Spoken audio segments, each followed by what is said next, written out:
Continuing our conversation on how authors can be legally, ethically, and creatively using AI inside of their author business, today we're going to talk about a continuation of a video we recently did where we talked about how you can use AI to create your character's backstory. These are the things that are not going to make it inside of your novel, but will impact the novel that you are creating. And this is a little bit of a spin on it. So I want to have a conversation where we are talking about how you can learn about your character's past and how that might impact your character's present. So we are going to make sure that we are introducing ourselves to the AI. We want to tell it a little bit about it to give it a lens or a framework to work from. So as we are starting this, you want to tell it what you are writing. And this can be different prompt to prompt. So for this one, I'm saying I'm a multi-time bestselling author who writes young adult sci-fi stories. I write more than that, but it doesn't need to know that for this prompt. If you are, of course, educating your AI, it's going to be learning from you every time. And you don't necessarily have to introduce yourself every time, but it's always a helpful idea to give it a framework. So then I go on to say, I'm working on a dystopian story, and the main character, Abigail, has turned 18 and entered into the workforce for the controlling society in one of their data analysis centers. There, she will meet a slightly older guy and have an enemies to lovers relationship with him and work with him and a group of friends to stop the government once they learn of their secret work, hurting whistleblowers and scientists who want to speak against them in order to keep the balance shifted in their favor. So I'm giving information about what the book is going to be. That way it knows where it's going to be going and gives it an idea of what it's going to be working on. But then we get into the key part of this. I say Abigail grew up in an orphanage and was released at 16 to take care of herself until she turned 18 and could work. She was given a tiny room in an apartment for orphans transitioning into the real world and could come and go as she needed for school, cook food in her tiny apartment, and socialize with her very local surroundings, but had no transportation, so she couldn't leave more than a few blocks at any point until she became old enough to be a legal adult. Now that Abigail has turned 18 and started in the workforce under the government's oversight, what potential problems might she face on a social and emotional level that could pop up inside of the story, particularly related to her relationship with the guy, her coworkers, and new friends she makes, and how the government is holding her past over her head? So what do we do here? We gave information about what the book is going to be, the things I'm going to be writing. Then I gave background information. Now it's going to take this information and spit out more information to me. So I've given it the framework of here's where we're going, here's where we've been. Now I jump in and say she has turned 18 and has started under the workforce. Given where she's going and what she has been through, what problems might pop up, especially on the emotional and that social relational way. So how are we going to see some of these things manifest in her future? I already am anticipating things of abandonment and loneliness and scarcity and all sorts of things that could potentially pop up. But we're going to see what the AI has to say because we've been doing this. It has been giving us ideas that we aren't necessarily thinking of. So this is a really good idea for getting those ideas going. So we don't have to use all of these, but we can be using these. Wow. Okay. It's congratulating me already. Congratulations on your, whoops, as it moves. Congratulations on your success as a multi-time best-selling author, your dystopian story. Wow, it's getting friendly. If you've been watching the other videos, it has never congratulated me before or saying that my stories sound interesting. This is very interesting. All right, we're getting a nicer version of our AI today. Number one, imposter syndrome and social alienation. Wow. As an orphan who grew up in an isolated environment, Abigail may be experiencing feelings of inadequacy and struggle to fit in with her more experienced coworkers. She might feel like an outsider and doubt her abilities in the data analysis center, leading to self-doubt and insecurities. Well, that's a lot of the same thing said over and over within the context of 3 sentences, but that's okay. Imposter syndrome is something that could potentially pop up for her because she has been very limited in what she does. She hasn't had all those interactions that a lot of other people have or the experiences that they have. And that could lead to that imposter syndrome and alienating herself from her coworkers, from her friends, from the people that she's spending time with. Option 2. Trust issues. Abigail's past and her dependency on the government's support to transition into adulthood might create a sense of mistrust in her relationships. This could make it challenging for her to trust her coworkers and new friends, including the older guy, especially as she becomes aware of the government's control over her life. Now, that's a very interesting one because really going into this, especially with any dystopian novel, I would think she would potentially have some trust issues with things going on, but just the way that they've said this then leads me to parallel off of that and think, okay, she was supported by the government her entire life. She was raised by the orphanage. She was given housing and, the ability to kind of transition into adulthood by them. she might have allegiance to them. This could actually lead into some very interesting things and dynamics within the story I'm creating. By the way, this is not a story I'm actually creating. This is just an example for you. So if this sounds interesting to you, feel free.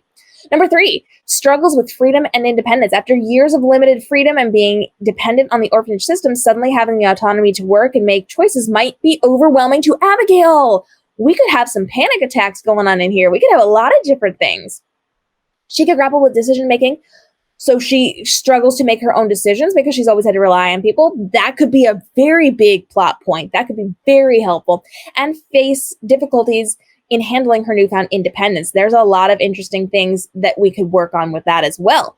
Power dynamics in the workplace. Working in a data analysis center, Abigail may encounter power imbalances, unfair treatment, or office politics. Navigating these dynamics, being new in the workforce, could create stress and conflict for her. So that doesn't even have anything to do with the fact that she was in an orphanage. This is just, we've tossed you as an adult into the workforce.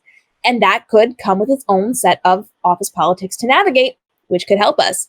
Number 5, emotional vulnerability with enemies to lovers relationships. Oh, we are going to touch on it. As Abigail's relationship with a slightly older guy progresses from enemies to lovers, she may become emotionally vulnerable and struggle opening up about her past and her fear of the government's influence on her life. That's an interesting bend to it. So not only might she have allegiance to the government, but she also might fear their influence over her. She might even question her entire past, the way that she was brought up, the things that she knows as truth. What kind of mistrust might that then give us when she knows the government is a problem? What have they done to her? How has this impacted her? How are her thoughts and her feelings and her emotions and the things that she's doing? How have they been impacted by something that is not good that she knows she needs to stand against? There's a whole world of possibilities we could explore there.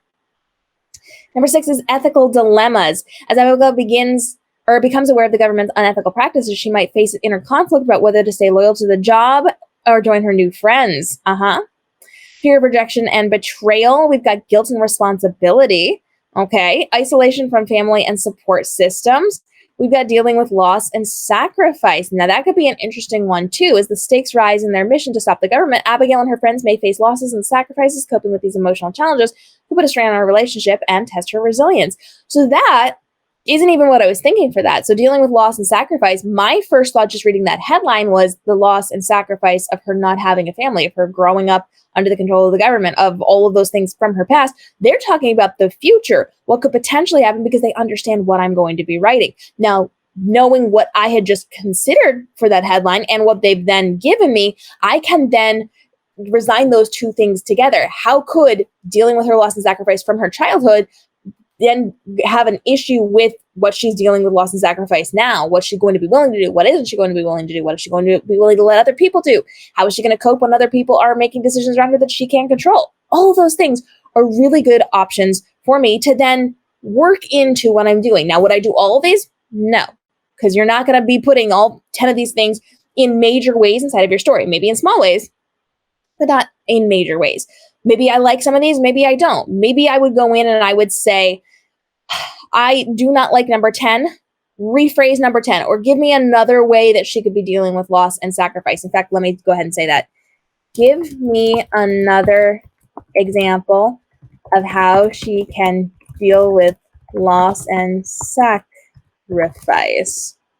And let's see what it's going to spit out. Now, if you didn't like these, again, you could do the repopulate an example, or or regenerate. That's the word. And we could have it regenerated. Or you could ask follow-up questions. The more questions you can ask, the better it's going to do for you. As always, the more information you give it, the easier it is going to be for it to give information back to you. Wow, this is a lot. They are telling me a whole story here. We're not going to read through this entire thing, but you can see how it's given me more information and more examples. So let's just kind of breeze through this. Abigail and her group of friends delve deeper into their mission to stop the government's harmful practices. They begin to uncover the extent of the government's control over people's lives and terrible consequences it has on the whistleblowers and scientists trying to expose the truth.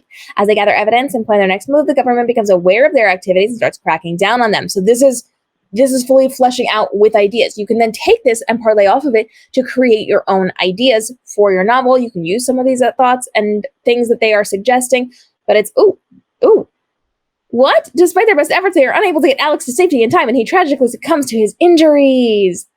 They've just made up a full character for you guys.